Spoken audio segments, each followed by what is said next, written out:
আসসালামু আলাইকুম। এসএসসি 27-এর ভাই আপুরা, তোমরা সবাই কেমন আছো? আশা করি তোমরা সবাই খুবই ভালো আছো। সো আমরা তোমাদের চ্যাপ্টার 3 বলে ছিলাম, রাইট? সো বলের আজকে আমরা লেকচার 3 স্টার্ট করব। লেকচার 3টা আমাদের জন্য খুবই ইম্পর্টেন্ট হতে যাচ্ছে, কারণ আমরা এখানে খুবই গুরুত্বপূর্ণ কিছু কনসেপ্ট নিয়ে আলোচনা করব। ঠিক আছে?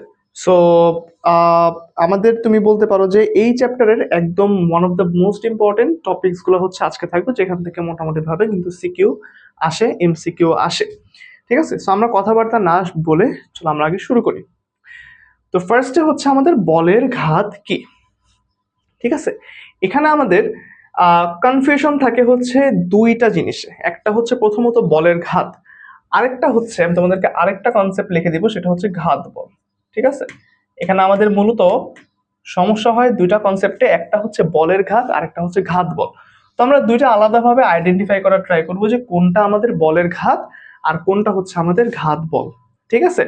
সো আমরা যদি এরকম ভাবে চিন্তা করি যে মনে করো খুবই বৃহৎ মানের একটা ফোর্স, খুবই বড় মানের একটা ফোর্স, সেটা যদি খুব অল্প সময়ের জন্য ক্রিয়া করে কোনো বস্তুর ওপর, তখন হচ্ছে আমি তাকে বলি ঘাত বল। ঠিক আছে? তখন আমি তাকে বলি হচ্ছে ঘাত বল। মানে ঘাত বল জিনিসটা, এটা তো বলের ঘাত, আমি বলের ঘাত আলোচনা করতেছি না, আমি ঘাত বল আলোচনা করতেছি। আচ্ছা, আমি এক্সট্রা একটা পেজ নেই। আচ্ছা, সেখানে আমি ঘাত বল যদি হেডিং দিয়ে রাখি, ঘাত বল। ঠিক আছে? তো ঘাত বল যদি আমাদের কনসেপ্টটা হয় এখনকার, তাহলে ঘাত বল মানে আমি অ্যাকচুয়ালি কি বলতে চাচ্ছি, ঘাত বল মানে অ্যাকচুয়ালি কি বলতে চাচ্ছি যে খুবই বৃহৎ মানের কোনো বল যদি খুবই অল্প সময় যাবত ক্রিয়া করে, তখন তাকে আমি ওই যে বলটা, ওই বলটাকে বলবো হচ্ছে ঘাত বল। ঠিক আছে? ঘাত বলের ইংলিশ টার্মটা হচ্ছে ইম্পালসিভ ফোর্স। ঠিক আছে? তার মানে এই ঘাত বলটা হচ্ছে আমাদের one kind of force, impulsive force. That means আমি বলতে চাচ্ছি আমাদের যে ঘাত বলটা সেটা হচ্ছে one kind of force, normal বল আর কি। ঠিক আছে? বাট এই বলটার ডেফিনেশনটা কি আমি দিচ্ছি, এই বলটার ক্ষেত্রে আমি ডেফিনেশন দিচ্ছি এভাবে, এই বলটার ক্ষেত্রে আমি ডেফিনেশন দিচ্ছি এভাবে, যদি যদি খুবই বৃহৎ মানের একটি বল কোনো সিস্টেমে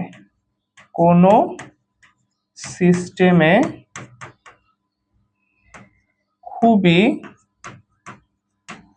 অল্প সময় যাবত ক্রিয়া করে, খুবই অল্প সময় যাবত ক্রিয়া করে, তবে ওই বলকে ঘাত বল বলে। ঘাত বল বলে। তার মানে খুবই অল্প সময়ের জন্য যদি খুবই বৃহৎ মানের একটা ফোর্স কোনো সিস্টেমের উপর ক্রিয়া করে বা অ্যাকশন করে, তাহলে সেক্ষেত্রে আমি তাকে বলবো হচ্ছে কি আমাদের ঘাত বল। তো ঘাত বল কি, ঘাত বল হচ্ছে বেসিক্যালি আমাদের একটা ফোর্স। ঠিক আছে? ঘাত বল হচ্ছে আমাদের মোটামুটি একটা বলই তুমি বলতে পারো, যে আমরা যে বল পড়ছি, ঘাত বল একটা বল, ওয়ান কাইন্ড অফ। তো এখানে বিষয়টা হচ্ছে ঘাত বল নিয়ে যদি আমরা আলাদাভাবে আলোচনা করতে যাই, তাহলে ঘাত বলকে আমরা প্রকাশ করবো নর্মালি এফ দিয়ে। ঘাত বলের একক ওই নিউটনই হবে। ঘাত বলের মাত্রা F is equal to M A, মানে এম এল 10/2 ওইটাই হবে। ঠিক আছে? তো ঘাত বলের অ্যাকচুয়ালি স্পেশালিটি কি, স্পেশালিটা হচ্ছে এটা খুবই বড় মানে একটি বল, এটা হচ্ছে খুবই বৃহৎ মানের একটা বল, যা কোনো সিস্টেমে খুবই অল্প সময়ের জন্য ক্রিয়া করে। এটার এক্সাম্পল কি হতে পারে, এটার যদি এক্সাম্পল তুমি দিতে চাও, এটার এক্সাম্পল হবে হচ্ছে, এক্সাম্পল মনে করো আমরা যে বলি যে ক্রিকেট স্টেডিয়ামে বা ক্রিকেট ব্যাট বলের ক্রিয়া প্রতিক্রিয়া, এটা হচ্ছে ওয়ান কাইন্ড অফ ঘাত বলের উদাহরণ। ক্রিয়া প্রতিক্রিয়া, এটা হচ্ছে আমাদের একটা ঘাত বলের উদাহরণ। ঠিক আছে? ক্রিকেট ব্যাট বলের ক্রিয়া প্রতিক্রিয়া, এটা হচ্ছে আমাদের একটা ঘাত বলের উদাহরণ। বুঝছি? ওটা হচ্ছে আমাদের একটা ঘাত বলের উদাহরণ, যে যখন একজন বলার বল করে, একজন পেস বলার যখন বল করে, তখন অ্যাকচুয়ালি কি হয় যে পেস বলারটা বল করলো, নর্মালি আমরা কি দেখি যে তারা বল করে, পেস বলাররা বল করে কত বেগে বলো তো। মনে করেন আমরা যদি শোয়েব আখতারের কথা বলি, ঠিক আছে, আমরা যদি শোয়েব আক্তারের কথা বলি, আমরা যদি মিটচেল জনসনের কথা বলি, অস্ট্রেলিয়ার মিটচেল জনসন, তোমরা এদের নাম শুনছো কিনা জানি না। তারপরে হচ্ছে মিচেল স্টার্কের কথা যদি বলি, এই যে ফাস্ট বলারগুলো আছে, এই যে ফাস্ট বলারগুলো আছে, এই ফাস্ট বলারগুলোর যে বলের গতি, তারা যে বল করে তাদের গতি কিন্তু র্যান্ডমলি থাকে হচ্ছে আমাদের 140+, মানে তারা 140+ কিলোমিটার পার আওয়ার বেগে বল করতেছে। কখনো কখনো এই বেগটা 160-এও কিন্তু তারা নিতে পারছিল। ঠিক আছে, তার মানে তাদের গতি কিন্তু অ্যাকচুয়ালি অনেক বেশি। র্যান্ডম বলারদের থেকে কিন্তু তাদের গতিটা অনেক বেশি হইতো। তার মানে এত গতি দিয়ে যখন তারা বল করে, এত গতি দিয়ে বল করা মানে হচ্ছে অনেক জোরে আমাদের কাছে বলটা আসতেছে। মনে করো তুমি একটা ব্যাটসম্যান বা আমি একটা ব্যাটসম্যান, আমি এখন বল মানে ব্যাট করব, আমার কাছে যখন একটা বল আসবে, সেই বলটা যখন অনেক গতি নিয়ে আসতেছে, তার মানে বলটার গতিশক্তিও তো অনেক বেশি। সো আলটিমেটলি যত বেশি বেগ সে দিচ্ছে, এটার মানে হচ্ছে তত জোরে বল সে প্রয়োগ করতেছে, তত জোরে বা তত বেশি ফোর্স সে অ্যাপ্লাই করতেছে। আমাদের বলার তত বেশি ফোর্স অ্যাপ্লাই করার কারণে এই বলটার বেগ অনেক বেশি হয়ে গেছে। এই বেগ বেশি হওয়ার কারণে মূলত আমরা যখন একটা মানে ব্যাটসম্যান যখন ব্যাট করে, তখন তার জন্য একটু কষ্টসাধ্য হয়ে পড়ে ব্যাট করাটা। বুঝতে পারছো? তো যখন বলটা আসে, ব্যাটের সাথে বলটা লাগে, তো ব্যাট এবং বলের যে ক্রিয়াকাল, বল এসে ব্যাটে টাচ করে, কিংবা আমি যদি অন্য কথা বলি যে ব্যাট বলকে টাচ করে, যাই করুক না কেন, ব্যাট আর বলের যেই স্পর্শের সময়কাল, এই স্পর্শের সময়কালটা কিন্তু খুবই অল্প। বাট এখানে বলের ভ্যালুটা কিন্তু অনেক বেশি, বা ফোর্সের ভ্যালুটা কিন্তু অনেক বেশি। এই জন্য বলতেছি যে বৃহৎ মানের বল কাজ করে, খুবই অল্প সময় কাজ করে। এই বিষয়টাকে আমি বলতেছি হচ্ছে ঘাত বল বা ইম্পালসিভ ফোর্স। আর আমি যদি এদের একক মাত্রা নিয়ে কথাবার্তা বলি, সবকিছু বলের সমান হবে। আমি যদি বলি একক, একক নিয়ে যদি কথা বলি, মাত্রা নিয়ে যদি কথা বলি, ঠিক আছে, প্রকাশ নিয়ে যদি কথা বলি, সব কিছু হচ্ছে আমাদের বলের সমতুল্য। একক হবে হচ্ছে আমাদের নিউটন, ঠিক আছে। আরেক ভাষায় বলতে গেলে হচ্ছে f is equal to m, না এ মানে কি kg metre per second square, একই কথা, এটা কিন্তু আমরা নিউটন বলি। তারপরে মাত্রা হবে আমাদের ml টি/2, প্রকাশ আমরা করতেছি এফ দিয়ে। তার মানে ঘাত বলটা হচ্ছে আমাদের আলটিমেটলি একটা বল, নর্মাল বল আর কি, ঠিক আছে। তো ঘাত বল যদি বুঝি, এখন আমরা বোঝার ট্রাই করব হচ্ছে বলের ঘাত কি। তাইলে বলের ঘাত কি, ঠিক আছে। তো বলের ঘাত হচ্ছে যে কোনো বল, যে কোনো বল এবং ওই বলের ক্রিয়াকালের গুণফল, ক্রিয়াকালের মানের গুণফল। দ্যাট মিনস আমি বলতে চাচ্ছি, যদি আমি বলের ঘাত অ্যাকচুয়ালি কি, এটা যদি মানে বোঝাই, বলের ঘাতের যদি মানে অ্যাকচুয়ালি আমি বোঝাতে চাই, তাহলে ডেফিনেশনটা হবে হচ্ছে যে কোনো বল, যে কোনো বল ও তার ক্রিয়াকালের মানের গুণফলই হচ্ছে, গুণফলই হচ্ছে বলের ঘাত, ঠিক আছে। ঘাত বল যেরকম একটা বল ছিল, এটা কিন্তু কোনো বল না। বলের ঘাত কিন্তু কোনো বল না। বলের ঘাত হচ্ছে যে কোনো বল, যে কোনো বল, যে কোনো বল, যে কোনো বল এবং হচ্ছে গিয়ে যে কোনো বল এবং তার যে ক্রিয়াকাল, যে কোনো বল এবং তার যে ক্রিয়াকাল, এই ক্রিয়াকালের কি রে ভাই, যে কোনো বল এবং তার যে ক্রিয়া, আরে আল্লাহ, যে কোনো বল এবং তার যে ক্রিয়াকাল, এই ক্রিয়াকালের মানের গুণফল, ঠিক আছে। দ্যাট মিনস যে কোনো বলকে আমি যদি এফ দ্বারা ডিনোট করি, যে কোনো বল যদি আমাদের হয় এফ এবং ক্রিয়াকালের সময় যদি হয় আমাদের টি, তাহলে আমি এখান থেকে বলতে পারি হচ্ছে আমাদের যে বলের ঘাত আছে, বলের ঘাত আছে, আমাদের যে বলের ঘাত, এই বলের ঘাত ইজ ইকুয়াল টু হচ্ছে বল ইন্টু ক্রিয়াকাল, বল ইন্টু কি, বল ইন্টু ক্রিয়াকাল। তো বলের ঘাতকে প্রকাশ করা হয় হচ্ছে জে দিয়ে, কি দিয়ে, বলের ঘাতকে প্রকাশ করা হয় হচ্ছে জে দিয়ে, বলকে প্রকাশ করি এফ দিয়ে, ক্রিয়াকালকে আমরা প্রকাশ করতেছি টি দিয়ে। তার মানে J is equal to f t, এটা হচ্ছে আমাদের বলের ঘাতের সূত্র। J is equal to f t, এটা হচ্ছে আমাদের কি, এটা হচ্ছে আমাদের বলের ঘাতের সূত্র। তাহলে বলের ঘাত আর ঘাত বল বোঝা গেছে, দুটো কিন্তু আলাদা জিনিস। তো এখান থেকে আমরা যদি এখন বলের ঘাতের একক বের করতে চাই, আমরা যদি বলের ঘাতের একক বের করতে চাই, বের করতে পারবো না? বলের ঘাতের একক যদি বের করতে চাই তাহলে কি আসে দেখো তো, আমরা যদি বলের ঘাতের একক বের করি। আচ্ছা, তাহলে ফার্স্টে প্রকাশ দিয়ে শুরু করি। তাহলে বলের ঘাতকে আমি প্রকাশ করতেছি, বলের ঘাতকে আমি প্রকাশ করতেছি জে দিয়ে, ওকে। তারপরে তার একক হচ্ছে কত, একক হচ্ছে কত, দেখো j is equal to f T, F মানে তো নিউটন, টি মানে সেকেন্ড, তার মানে নিউটন সেকেন্ড, নিউটন সেকেন্ড, এটা হচ্ছে আমাদের বলের ঘাতের একক। তারপরে মাত্রা যদি বলি, মাত্রা যদি বলি তাহলে জে এর আগে পেছনে third bracket, J is equal two যেহেতু এফ টি, এফ মানে হচ্ছে আমাদের এম এল টি ইনভার্স 2, আর টি হিসেবে আরেকটা টি আনতেছি আমি, ঠিক আছে। তাহলে এখান থেকে আমাদের আসতেছে এম এল টি ইনভার্স 1, এটা হচ্ছে আমাদের বলের ঘাতের মাত্রা। তাহলে বলের ঘাতের মাত্রা কিন্তু অনেকটাই ভরবেগের মাত্রার সিমিলার না? সিমিলার কি, একই তো। মানে বলের ঘাতের যে মাত্রা পাচ্ছে এম এল টি ইনভার্স 2, এল টি ইনভার্স 1, এটা মানে কি, এল টি ইনভার্স 1 তো বেগের মাত্রা, আর এম তো ভরের মাত্রা। তাহলে এম ইন্টু ভি, ভর ইন্টু বেগ, ভরবেগ না? তাহলে এম এল টি ইনভার্স 1 বা যে মাত্রাটা পাইলাম আমি বলের ঘাতে, এটাই তো আবার ভরবেগের মাত্রার সমান। এজন্য বলা হয় যে বলের ঘাত ভরবেগের পরিবর্তনের সমান, এটা আমরা পড়বো একটু পরে। তো আশা করি বুঝতে পারছো যে বলের ঘাত জিনিসটা কি। বলের ঘাত হচ্ছে যে কোনো বল এবং তার ক্রিয়াকালের মানে গুণফল। আর ঘাত বল পড়লাম কি, ঘাত বল পড়লাম কি, ঘাত বল হচ্ছে খুবই বৃহৎ মানের একটা বল থাকবে, সেটা খুব অল্প সময় ধরে কাজ করবে, ঠিক আছে। যদি এরকমই হয় তখন তাকে আমি ঘাত বল বলতেছি, ওকে।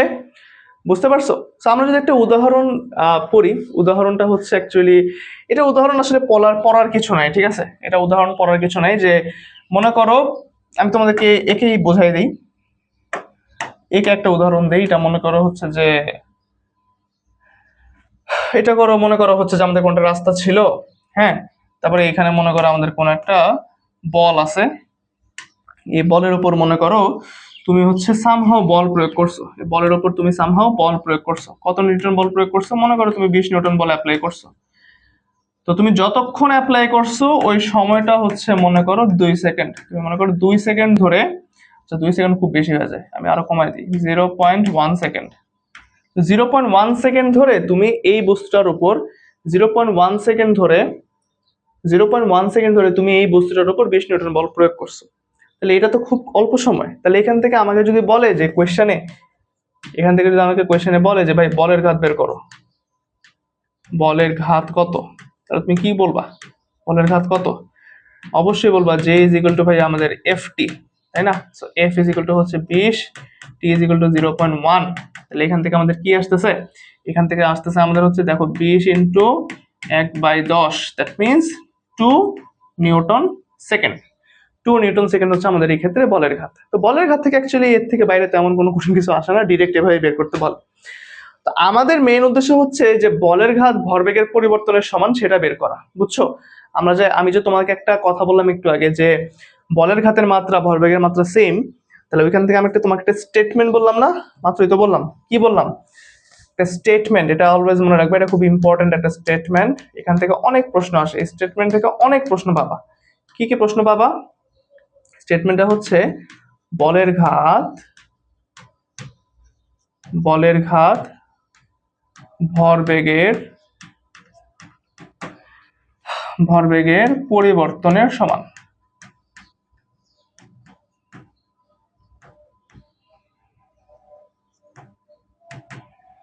বলের ঘাত ভরবেগের পরিবর্তনের সমান, তাই না? নাকি ভরবেগের পরিবর্তনের সমান? আমরা যদি নিউটনের দ্বিতীয় সূত্র থেকে আসি, নিউটনের দ্বিতীয় সূত্রানুযায়ী, নিউটনের দ্বিতীয় সূত্র অনুযায়ী আমরা কি জানি?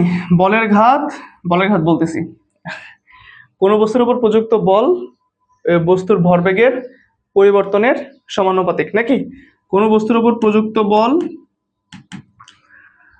কোনো বস্তুর উপর প্রযুক্ত বল বস্তুর ভরবেগের পরিবর্তনের সমান, এবং বল যেদিকে ক্রিয়া করে ভরবেগের পরিবর্তন সেদিকেই ঘটে। তো ওইখান থেকে আমরা হচ্ছে এরকম F is equal to M A, এই সূত্রটা ডিরাইভ করছিলাম না? এখান থেকে যদি আমি একটু লিখি যে F is equal to M V minus U by T, ঠিক আছে? এভাবে যদি লিখি তো মনে করো এবার F T is equal to M V minus U, বা এখান থেকে আমি বলতে পারি হচ্ছে আমাদের এম ডেল ভি, নাকি? তাহলে দেখো j is equal to m del v. J মানে কি ভাইয়া? এই জে মানে তো আমাদের বলের ঘাত, জে মানে বলের ঘাত না? J is equal to f টি, যে বললাম একটু আগে, জে মানে তো বলের ঘাত। তাহলে বলের ঘাত ভরবেগের পরিবর্তনের সমান হয়েছে? বলের ঘাত ভরবেগের পরিবর্তনের সমান হয়েছে? বলের ঘাত ভরবেগের পরিবর্তনের সমান হয়েছে কি হয় নাই বলো? বলের ঘাত ভরবেগের পরিবর্তনের সমান হয়েছে।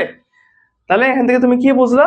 যে বলের ঘাত হচ্ছে আমাদের ভরবেগের পরিবর্তনের সমান, এবং এই যে j is equal to del m v, তাহলে আমি এখান থেকে মেন সূত্র আমরা কি পাচ্ছি? J is equal to m del v is equal to f t. এটা হচ্ছে আমাদের মেন সূত্র। এই সূত্র বা এই সম্পর্কটা মনে রাখতে হবে, ঠিক আছে? এই সম্পর্কটা মনে রাখতে হবে, j is equal to m del v is equal to f t. বুঝছো? তো এই জন্যই হচ্ছে কি আমাদের বলের ঘাত ভরবেগের পরিবর্তনের সমান এটা বলা হয়, এবং এখান থেকে অনেক কোয়েশ্চেন আসবে। ঠিক আছে, ঠিক আছে, ঠিক আছে, বুঝতে পারছো? তো এটা হচ্ছে কি আমরা এইভাবে প্রমাণ করতে পারি। ওকে, এরপরে হচ্ছে নেক্সট স্লাইডে আমরা যাই। আচ্ছা, তো নেক্সট স্লাইডে আমাদের কি আছে বলো? মহাকর্ষ বল এবং নিউটন। আমাদের অতি গুরুত্বপূর্ণ একটা কনসেপ্ট, যে মহাকর্ষ বল। মহাকর্ষ বল নিয়ে বিজ্ঞানী নিউটন কি বলছিল না বলছিল, এই বিষয়গুলো নিয়ে হচ্ছে মূলত আমরা এই স্লাইডে আলোচনা করব। যে মহাকর্ষ বল নিয়ে নিউটন কি বলছিল। নিউটনই তো গ্র্যাভিটি আবিষ্কার করছে বেসিক্যালি, তাই না? যে সে গাছের তলায় ছিল, আপেল পড়ছে, গ্র্যাভিটি আবিষ্কার করছে, তাই না? তো এই নিউটন কিভাবে মহাকর্ষ বলের কনসেপ্টটাতে গেল সেটা নিয়ে হচ্ছে মূলত আমরা এই স্লাইডটাতে আলোচনা করব। তো এখানে তোমরা একটা জিনিস খেয়াল করো, আমরা প্রথমত দুইটা ভর নিব, ঠিক আছে? মনে করো এই হচ্ছে আমাদের একটা মনে করো এই হচ্ছে আমাদের একটা ভর, এই মনে করো আমাদের একটা ভর, আর এখানে মনে করো আমাদের আরেকটা ভর আছে, ঠিক আছে? দুইটা ভরের কালার দুই রকম, এই দুইটা ভর আছে আমাদের কাছে, ঠিক আছে? দুইটা ভর আছে। তাহলে একটা ভরকে আমি বলতে পারি m1 যদি বলি, আরেকটা ভর মনে করো আমাদের m2, ঠিক আছে? আরেকটা ভর হচ্ছে মনে করো আমাদের m2। আচ্ছা, বুঝলাম। তো দুইটা ভরেরই আমাদের দুইটা করে কেন্দ্র আছে। এখন আমরা এই দুইটা ভরের মধ্যবর্তী দূরত্ব বের করতে চাই। তো মধ্যবর্তী দূরত্ব হিসাব করা হয় হচ্ছে অলওয়েজ কেন্দ্র থেকে, বুঝছো? একদম কেন্দ্র থেকে মধ্যবর্তী দূরত্ব হিসাব করতে হবে। এই যে আমরা কেন্দ্র থেকে দুইটা মধ্যবর্তী দূরত্ব বের করলাম, এই দূরত্বটাকে আমি মনে করে দিলাম হচ্ছে ভাইয়া ডি, যে এই দুইটা বস্তুর মধ্যবর্তী দূরত্ব হচ্ছে ডি। তাহলে আবারও বলি, এখানে আমাদের m1 আর m2 কি? এখানে আমাদের m1 আর m2 হচ্ছে, m1 আর m2 এই দুইটা হচ্ছে আমাদের বিন্দু ভর, ঠিক আছে? এই দুইটা হচ্ছে আমাদের বিন্দু ভর। যদি এরকমটাই হয়, তাহলে এই যে দুইটা বস্তু, এই দুইটা বস্তুর মধ্যে অবশ্যই মহাকর্ষ বল কাজ করবে। কারণ মহাকর্ষ বল মানে তো আমরা সবাই জানি, অভিকর্ষ মহাকর্ষ বল নিয়ে আমরা একদম ফার্স্ট লেকচার আলোচনা করছি, একদম ব্রডলি আলোচনা করছি। তো এখানেও আমাদের সেরকম ভাবেই মহাকর্ষ বল কাজ করবে, যে যদি আমরা ধরে নিই যে এই দুইটা বস্তু আমাদের মহাবিশ্বের দুইটা আলাদা আলাদা বস্তু। তাহলে এই ক্ষেত্রে আমাদের নিউটন ফার্স্টে বলছে, এটা আসলে তোমাদের অনেক আগের পড়াশোনা, ক্লাস 8-এও আছে, তারপরও আমি তাও বলতেছি, 7-ও আছে আই গেস, যে এরকম ভাবে আমাদের নিউটন বলে যে যদি আমাদের এরকম দুইটা বস্তু থাকে এবং বস্তুটার মধ্যবর্তী দূরত্ব ডি হয়, তাহলে আমাদের এখানে বস্তুটার মধ্যে যে আকর্ষণ বলটা কাজ করবে, সেই আকর্ষণ বলটা হবে বস্তুদ্বয়ের ভরের গুণফলের সমানুপাতিক, এবং এদের যে মধ্যবর্তী দূরত্ব আছে, মধ্যবর্তী দূরত্বের বর্গের ব্যস্তানুপাতিক। বুঝছি? এই দুটো কথা আমাদেরকে নিউটন বলছে, এবং এই দুটো কথা আমরা সব ভালো মতোই জানি। তো পরবর্তীতে উনি 1 আর 2 কম্বাইন করছে, 1 ও 2 এই দুইটা সমীকরণকে উনি কম্বাইন করছে। কম্বাইন করে উনি বলতেছে যে হ্যাঁ তাহলে f proportional to m1 m2 divided by d square যদি হয়, এরপরে উনি আমাদের সমানুপাতিক সাইনটা উঠায় দিছে। সমানুপাতিক সাইনটা উঠায় দিয়ে উনি পরবর্তীতে আমাদের কি করছে, একটা সমানুপাতিক ধ্রুবক আনছে। তো ধ্রুবকটা হচ্ছে আমাদের f ইজ ইকুয়াল টু এই যে জি m1 m2 d স্কয়ার। তাহলে এই যে জি পাইলাম ভাইয়া, জি মানে কি, এই যে জি হচ্ছে আমাদের কি, জি হচ্ছে আমাদের মহাকর্ষীয় ধ্রুবক, মহা আকর্ষীয় ধ্রুবক, বুঝছো? এই হচ্ছে আমাদের জি বা মহাকর্ষীয় ধ্রুবক। এবং সবাই জানি যে এই মহাকর্ষীয় ধ্রুবকের একটা কি আছে, এই মহাকর্ষীয় ধ্রুবকের একটা ভ্যালু আছে, তাই না? এই মহাকর্ষীয় ধ্রুবকের অবশ্যই একটা ভ্যালু আছে। এই মহাকর্ষীয় ধ্রুবকের ভ্যালুটা কি?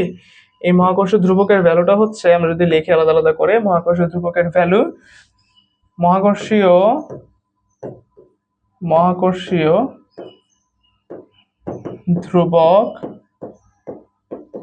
ধ্রুবক জি is equal to 6.673 into 10 inverse 11, তাই না? তারপরে এটার একটা একক আছে, এককটা হচ্ছে newton metre square kg inverse 2, ঠিক আছে? Newton metre square kg inverse 2।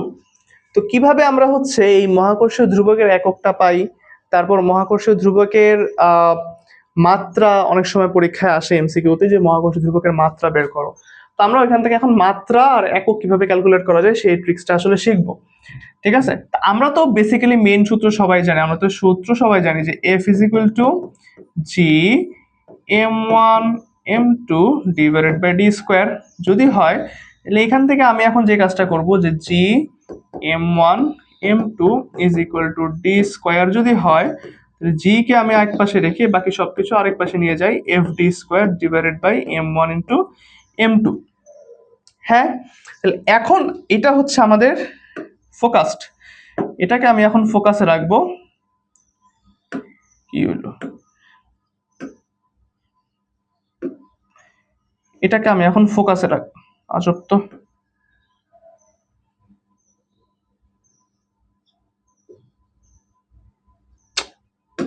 যাই হোক, আমরা এখন এটাকে যদি ফোকাসে রাখি, তো মুছে তো এখানে কি কোনো ঝামেলা হয়েছে,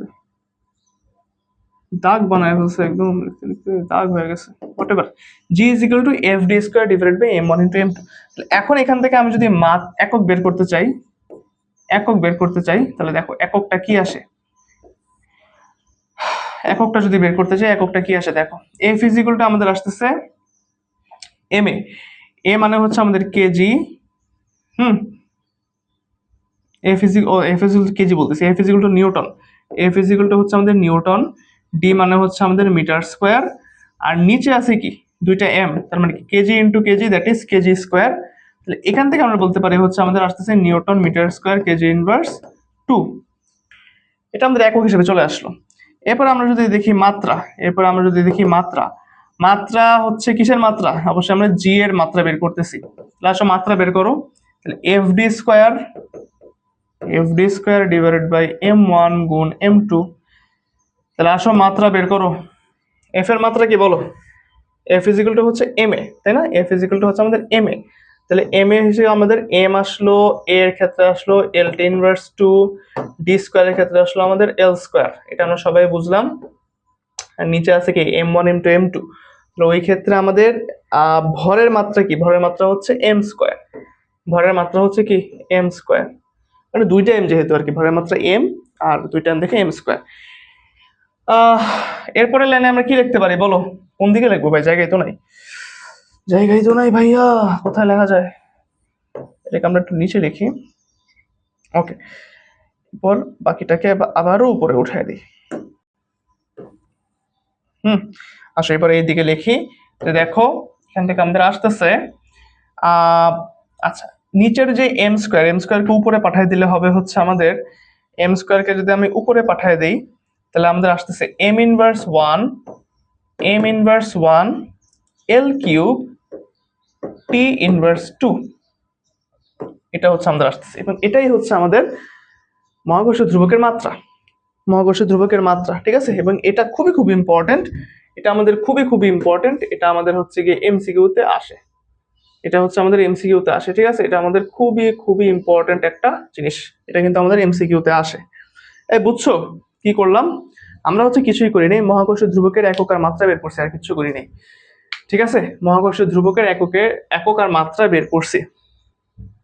ওকে ওকে, বুঝতে পারছো? বুঝতে পারছো? তাহলে এটা হচ্ছে আমাদের মেইন সূত্র, এই সূত্র থেকে আমরা যেমন একক বের করতে পারি, তেমনি আমরা মাত্রাও ডিরাইভ করতে পারি। আসো আসো, এবার হচ্ছে কি আমরা একটু দেখি একটা ম্যাথ। আচ্ছা, আমাদেরকে আর কোনো কিছু দেওয়া বাকি ছিল? মহাকর্ষীয় বল বের করলাম, মহাকর্ষীয় বল নিয়ে আমাদের আর কোনো কথাবার্তা নাই, ঠিক আছে। আচ্ছা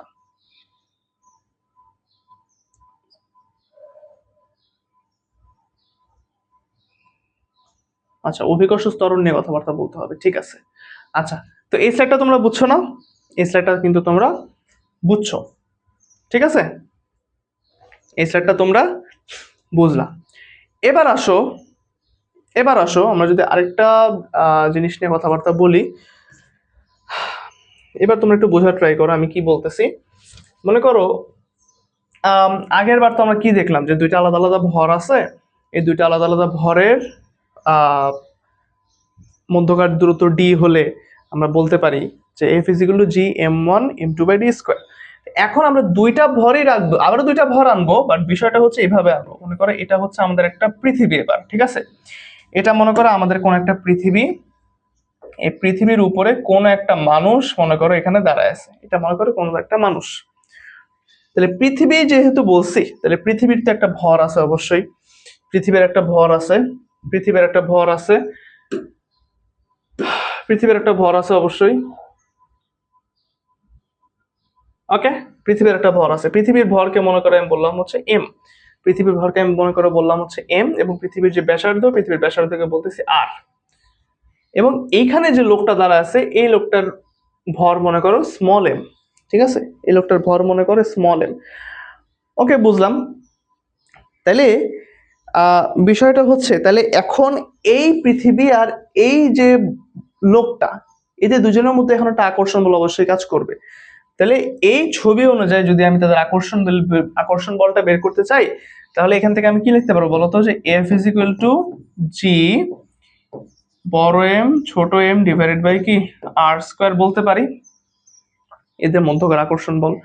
F is equal to G M one বা sorry M M by capital R square, ঠিক আছে। এটা তো আমরা বুঝলাম।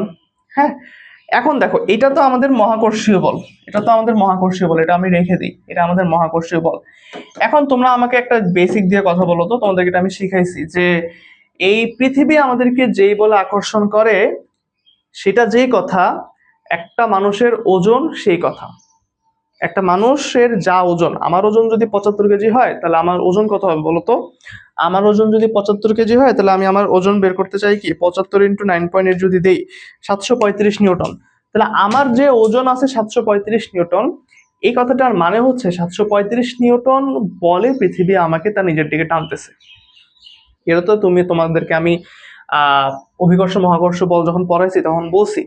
তার মানে এই যে লোকটা আছে, এই লোকটারও আমাদের একটা ওজন কাজ করবে পৃথিবীর কেন্দ্র বরাবর, রাইট? পৃথিবীর কেন্দ্র বরাবর আমাদের এই লোকটার একটা ওজন কাজ করতেছে, একটা ওজন কাজ করতেছে। এই ওজনকে আমি বলতে পারি হচ্ছে গিয়ে ডব্লিউ, এবং ডব্লিউ ইজ ইকুয়াল টু হবে আমাদের হচ্ছে গিয়ে এমজি। তাহলে ওই অনুযায়ী ডব্লিউ আর এফ হচ্ছে অলওয়েজ সমান সমান, কারণ লোকটার ওজন যে কথা আর পৃথিবীর অভিকর্ষ বল একই কথা, পৃথিবীর অভিকর্ষ বল একই কথা। তাহলে ওই হিসাব করলে আমরা ডব্লিউ ইজ ইকুয়াল টু যদি লিখি এম জি, আর এফ ইজ ইকুয়াল টু যদি লিখি g m M by R square, উভয় পক্ষ থেকে আমাদের যদি এম কাটাকাটি যায়, উভয় পক্ষ থেকে যদি আমাদের এম কাটাকাটি যায়, তাহলে আমাদের বাকি থাকে কি G is equal to G M by R square. তাহলে এই জি মানে কি, আবার এই জি মানে কি, এই জি মানে কি, এই জি মানে হচ্ছে আমাদের অভিকর্ষজ ত্বরণ।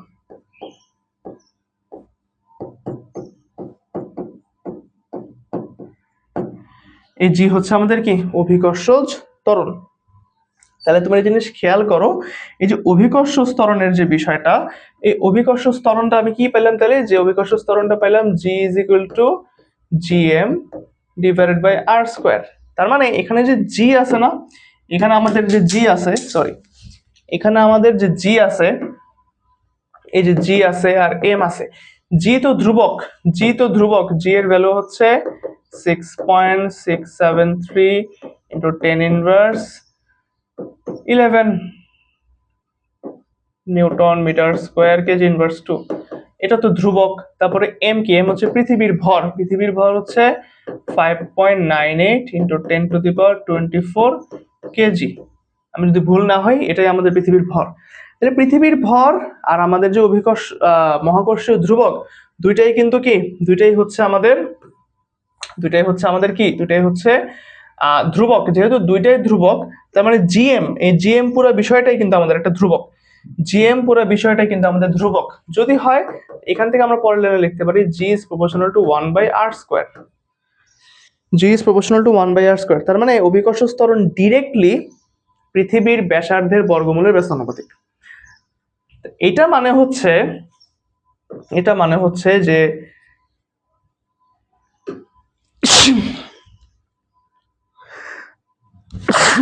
সরি, এটা মানে হচ্ছে ব্যস্তানুপাতিক সম্পর্ক হিসেবে যত তুমি আর বাড়াবা তত আমাদের জি কমবে, আবার উল্টাভাবে বললে যত আর কমাবা তত জি বাড়বে, তাই না? যত আর বাড়াবা তত জি কমবে, যত আর কমাবা তত জি বাড়বে, এটাই হচ্ছে আমাদের ব্যস্তানুপাতিক সম্পর্ক। ঠিক আছে, এখন কয়েকটা কেস হইতে পারে, এটা যেমন আমাদের একটা কেস গেল, এই কেসটাকে আমি যদি একটু রিফর্ম করি বা আরেকটা নতুন কেস হিসেবে রূপদান করি, ঠিক আছে, যদি আমরা একটা নতুন কেস হিসেবে রূপদান করি,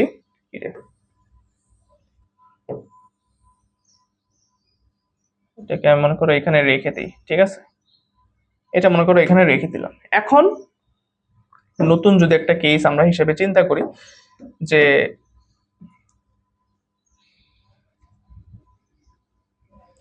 আসো, এখন মনে করো আমরা যদি নতুন একটা কেস চিন্তা করি যে মনে করো এই হচ্ছে আমাদের একটা পৃথিবী, হ্যাঁ, এই হচ্ছে আমাদের একটা পৃথিবী, এই হচ্ছে আমাদের একটা পৃথিবী, পৃথিবীর ভর মনে করো আমি বললাম এম,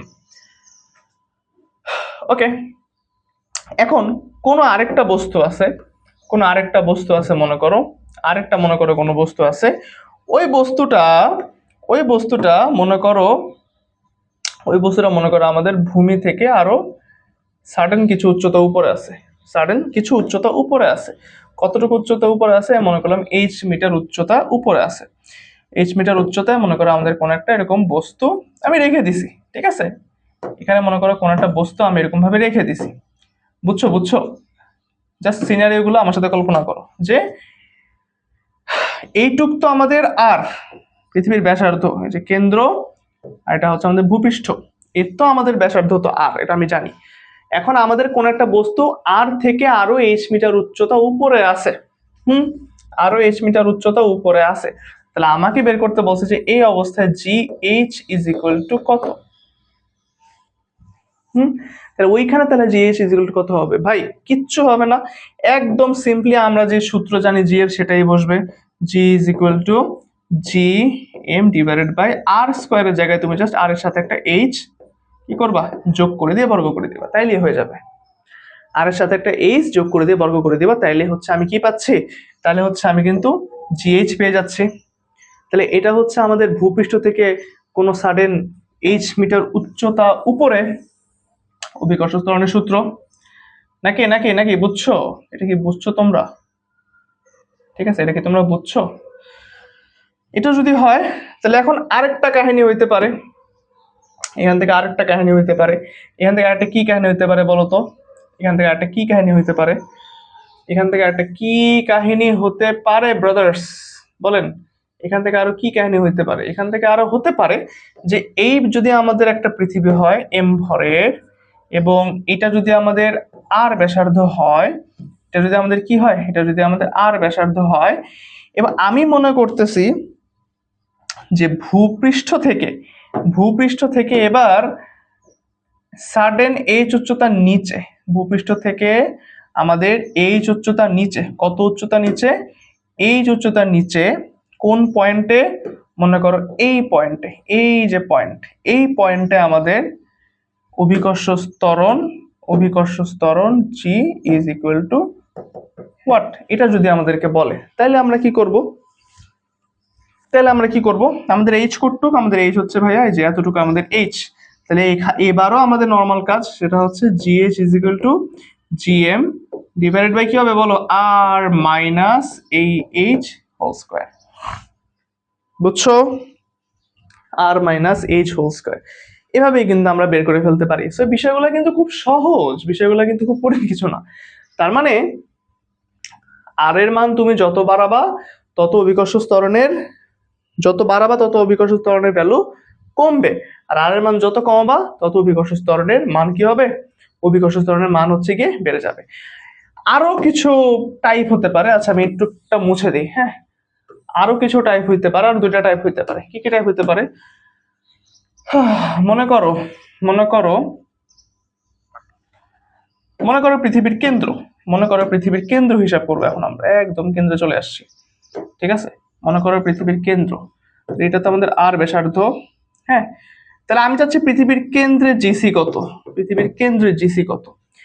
তাহলে জি ইজ ইকুয়াল টু, আমি জানি হচ্ছে G M divided by R square, এবং এই আর স্কয়ারটা হিসাব করাই তো হয় আমাদের কেন্দ্র থেকে।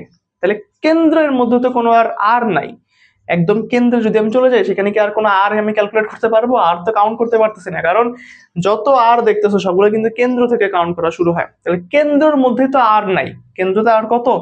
আমি যদি বলি যে জিসি, আমি যদি বলি পরের লাইনে যে ভাইয়া জিসি লিখে ফেলছি না, জিসি ইজ ইকুয়াল টু হবে আমাদের জিএম বাই এখন zero square, G M by G C square, ঠিক আছে? G M by zero square. তাহলে এখানে আমাদের কেন্দ্রে কিন্তু অভিকর্ষ ত্বরণের ভ্যালু কি পাচ্ছি? কেন্দ্রে আমাদের কোনো অভিকর্ষ ত্বরণ পাচ্ছি? কেন্দ্রে কিন্তু আমাদের কোনো অভিকর্ষ ত্বরণ নাই। যদিও এটাকে আমরা ইনফিনিটি বলি, মানে something divided by zero is equal to অসংজ্ঞায়িত বলি আমরা, ইনফিনিটি তো না, অসংজ্ঞায়িত বলি, যে অসংজ্ঞায়িত। দ্যাট মিনস আমরা এখানে বলতে পারি যে আমাদের এখানে কোনো অভিকর্ষ ত্বরণ নাই। তার মানে পৃথিবীর কেন্দ্রে আমাদের কোনো অভিকর্ষ ত্বরণ কি হয় না? পৃথিবীর কেন্দ্রে অভিকর্ষ ত্বরণ থাকে না। বুঝছো? পৃথিবীর কেন্দ্রে কোনো অভিকর্ষ ত্বরণ থাকে না। ওকে, এবার আমরা আমাদের লাস্ট টাইপটা দেখি। লাস্ট টাইপটা হচ্ছে মনে করো এরকম। আচ্ছা, এটাকে আমরা এখানে রাখি। লাস্ট টাইপটা হচ্ছে গিয়ে মনে করো এরকম, যে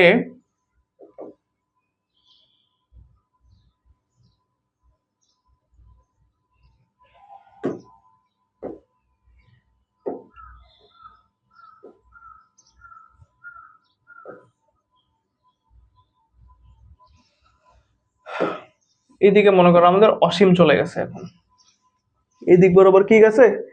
এদিক বরাবর মনে করো আমাদের অসীম চলে গেছে, আর এটা মনে করো আমাদের পৃথিবীর ব্যাসার্ধ। তাহলে এখন আমি দেখবো অসীমে আমাদের অভিকর্ষ ত্বরণ কেমন হয়, পৃথিবীর কেন্দ্র থেকে আরো অসীম দূরত্বে অভিকর্ষ ত্বরণ কেমন হয়। তাহলে এখান থেকে আমরা এখন হিসাব করতে পারি যে জি ইজ ইকুয়াল টু, আমরা জানি যে G M divide by R square যদি হয়, তাহলে আমি যদি বলি জি ইনফিনিটি কত আসবে বলো তো? G M divided by R plus infinity square. তাহলে আর প্লাস ইনফিনিটি স্কয়ার মানে কি? এখান থেকে আমি বলতে পারি GM divided by infinity square, তার মানে কি জিএম, আচ্ছা নিচে লিখি, GM divided by infinity square মানে কি? GM divided by infinity square মানে হচ্ছে কিন্তু জিরো, কারণ সামথিং বাই অসীম ইজ ইকুয়াল টু কত? Something by infinity is equal to zero. Something by infinity is equal to কত? জিরো। তার মানে অসীম অভিকর্ষ ত্বরণ শূন্য। কারণ আমরা একটা জিনিস কিন্তু দেখছি যে চাঁদে কিন্তু অভিকর্ষ ত্বরণের মান থাকে 1.63 মিটার পার সেকেন্ড স্কোয়ার। এখন চাঁদ তো পৃথিবী থেকে অনেক দূরে, কত দূরে ভুলে গেছি, সমাজ পারি না। তো চাঁদ তো পৃথিবী থেকে অনেক দূরে, যেহেতু আমাদের 9.8 মিটার পার সেকেন্ডটা কমতে 1.60 যায়। তো এই জিনিসটা যদি আরো দূরে নাও এরকম অসীমে গেলে আমাদের অভিকর্ষ ত্বরণটা একদম 0 মিটার পার সেকেন্ড স্কোয়ার হয়ে যায়। আর পৃথিবীর ক্ষেত্রে আমি যদি বলি, পৃথিবীর ক্ষেত্রে অভিকর্ষ ত্বরণের ভ্যালুটা হচ্ছে 9.8 metre per second square. That means আমাদের যে জি এর ভ্যালুটা আছে, আমরা যে জি নিয়ে কাজ করি, যে G is equal to G M divided by R square. এখানে যদি আমি এখন জি এর ভ্যালু বসাই, মানে আমি বলতে চাচ্ছি এখানে যদি আমি এখন জি এর ভ্যালুটা বসাই, জি মানে ক্যাপিটাল জি আর কি, 6.673 ইন্টু 10 ইনভার্স 11, তারপরে এম হচ্ছে পৃথিবীর ভর 5.98 ইন্টু 10 টু দি পাওয়ার 24, আর আর মানে হচ্ছে পৃথিবীর ব্যাসার্ধ। পৃথিবীর ব্যাসার্ধ হচ্ছে আমাদের 6400 কিলোমিটার। এখানে মিটারে নিতে আরো 3টা শূন্য বাড়িয়ে দিলাম, সাথে একটা বর্গ করে দিলাম। এখান থেকে হিসাব করলে তোমরা পাবো হচ্ছে 9.8 মিটার পার সেকেন্ড স্কোয়ার। তার মানে জি, এটা হচ্ছে আমাদের জিই বা জি আর্থ, পৃথিবীর অভিকর্ষ ত্বরণ। তাহলে পৃথিবীর অভিকর্ষ ত্বরণ যখন আমরা বের করতেছি, তখন G is equal to G M by R square বসায়, জি এর জায়গায় মহাকর্ষীয় ধ্রুবক বসাচ্ছি, এম এর জায়গায় এম ই বসাচ্ছি, আর এর জায়গায় আর ই বসাচ্ছি। সবগুলো বসে দিলে আমি 9.8 মিটার পার সেকেন্ড স্কোয়ার এভাবে আমরা ক্যালকুলেট করতে পারি। বুঝছো? এভাবে আমরা কি করতে পারি, এভাবে হচ্ছে গিয়ে আমরা ক্যালকুলেট করতে পারি। এই বুঝছো না? বুঝছো বিষয়গুলা? আমরা কিন্তু সবগুলা টাইপ আলাদা আলাদা করে দেখার ট্রাই করলাম। ঠিক আছে, আমরা কিন্তু সবগুলো টাইপ আলাদা আলাদা করে দেখার ট্রাই করলাম। ওকে, তাহলে আসো নেক্সট স্লাইডে আমাদের একটা ম্যাথ আছে। স্পেস স্টেশনের উচ্চতা পৃথিবীর ব্যাসার্ধের সমান হলে তবে পৃথিবীর অভিকর্ষ ত্বরণ স্পেসে অভিকর্ষ ত্বরণের কত গুণ হবে। দ্যাট মিনস আমরা একটু আগে যে ম্যাথ কি বলে যেই থিওরিটা বলা ট্রাই করলাম, যে এখানে আমাদের একটা পৃথিবী আছে, পৃথিবী থেকে, আচ্ছা এটা যদি আমাদের একটা পৃথিবী হয়, পৃথিবী থেকে কত উচ্চতা দূরে, পৃথিবী থেকে মনে করো পৃথিবীর ব্যাসার্ধের সমান দূরে, পৃথিবীর ব্যাসার্ধের সমান দূরে, এই মনে করো পৃথিবীর ব্যাসার্ধ আর, আরো দূরে আর দূরত্বে যদি আমাদের কোন একটা স্পেস স্টেশন থাকে বা স্পেস স্টেশন মানে কি, স্যাটেলাইট বলতে পারো তুমি, ওয়ান কাইন্ড অফ স্যাটেলাইট যদি থাকে, এই মনে করো আমাদের একটা স্যাটেলাইট, ঠিক আছে, এই যদি আমাদের একটা স্যাটেলাইট থাকে, এই স্যাটেলাইটটা মনে করো যদি উড়ে বেড়ায়, ঠিক আছে, স্যাটেলাইট দেখতে এরকম না, স্যাটেলাইটটা মনে করো এরকম করে ঘুরতেছে। তো যদি থাকে তাহলে পৃথিবীর অভিকর্ষ ত্বরণ তো আমরা জানি, সবাই জানি জিই। তাহলে এই অবস্থানে পৃথিবীর সারফেসে আমরা জানি পৃথিবীর সারফেস এটা, আর এখানে আমাদের পৃথিবীর সারফেসে যদি আমি অভিকর্ষ ত্বরণ জি বলি এবং স্পেস স্টেশনে আমি যদি অভিকর্ষ ত্বরণ জিএস বলি, তা আমাকে বলছে যে পৃথিবীর অভিকর্ষ ত্বরণ স্পেসের ত্বরণের কত গুণ হবে। তাহলে আমরা ফার্স্টে শুরু করব G is equal to G M by R square দিয়ে। আমরা যদি সলভ শুরু করি, সলভ হচ্ছে আমাদের ভাইয়া দেখো জি ইজ ইকুয়াল টু হচ্ছে G M E by R E square, এটা হচ্ছে আমাদের পৃথিবীর জন্য। এখন আমাদেরকে বলছে স্যাটেলাইটের কাছে যাইতে, তাহলে স্যাটেলাইটের কিভাবে লিখবো, G is equal to G M by R square, right, G M E divided by হচ্ছে R plus R square, right. এখন আমরা তো জানি যে পৃথিবীর অভিকর্ষ ত্বরণ হচ্ছে আমাদের 9.8 মিটার পার সেকেন্ড স্কোয়ার। তাহলে আমাদের এখন স্পেসেরটা লাগবে, তাহলে আমরা স্পেসেরটা বের করি, যে যদি এভাবে লিখি যে G S by G E is equal to হচ্ছে জিএস এর ক্ষেত্রে কি লেখা যায়, জি মনে করো এম বাই 2r স্কোয়ার, আমি যদি গুণ দিয়ে দিই তাহলে উপরে চলে যাবে, এক্ষেত্রে আমাদের R E square divided by G M E, right, G M E. তাহলে এখান থেকে আমাদের জিএম সব কাটা যায় না, এই যে জিএমই কাটা যায়, সব কাটা যায়। তারপরে আমি যদি নেক্সট লাইনে লিখি এভাবে, যদি লিখি যে আর ই স্কোয়ার, এখানে লিখতে পারি আমি 4r ই স্কোয়ার।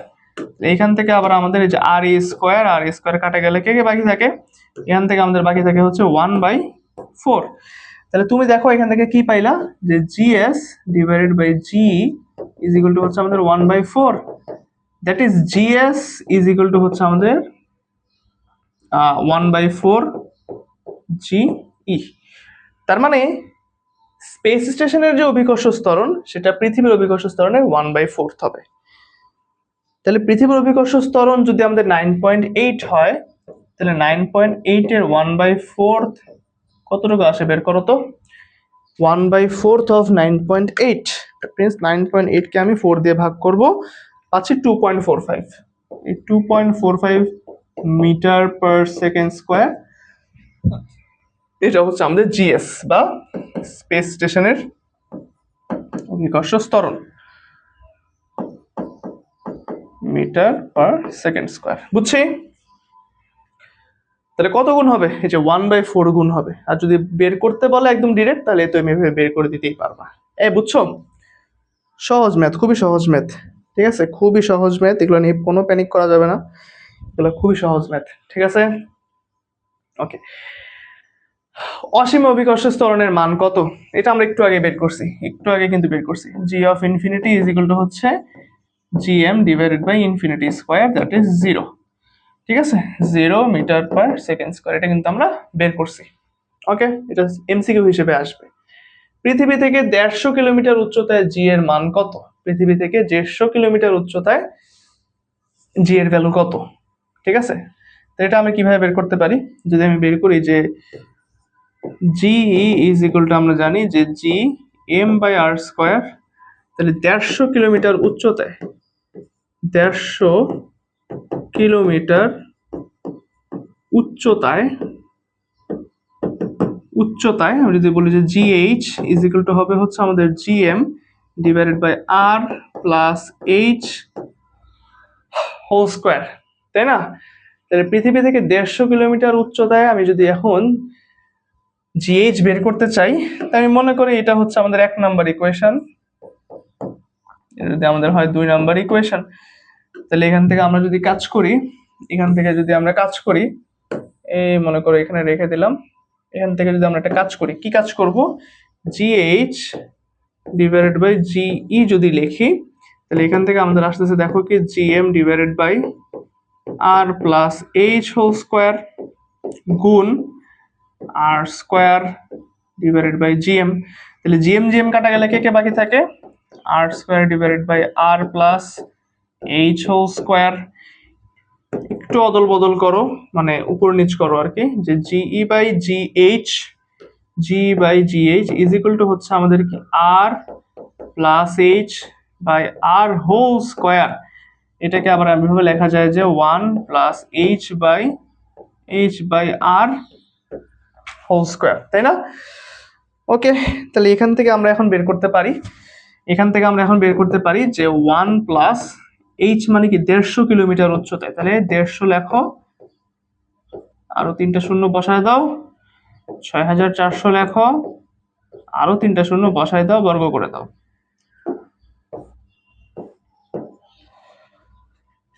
তাহলে আসো একটু বর্গ করি এবার, বিশাল বড় বর্গ করে ফেলি। 1 প্লাস 150, 1 2 3, 6400, 1 2 3। ওকে, এখান থেকে আসতেছে আমাদের 1.07, 1.047 আসলো।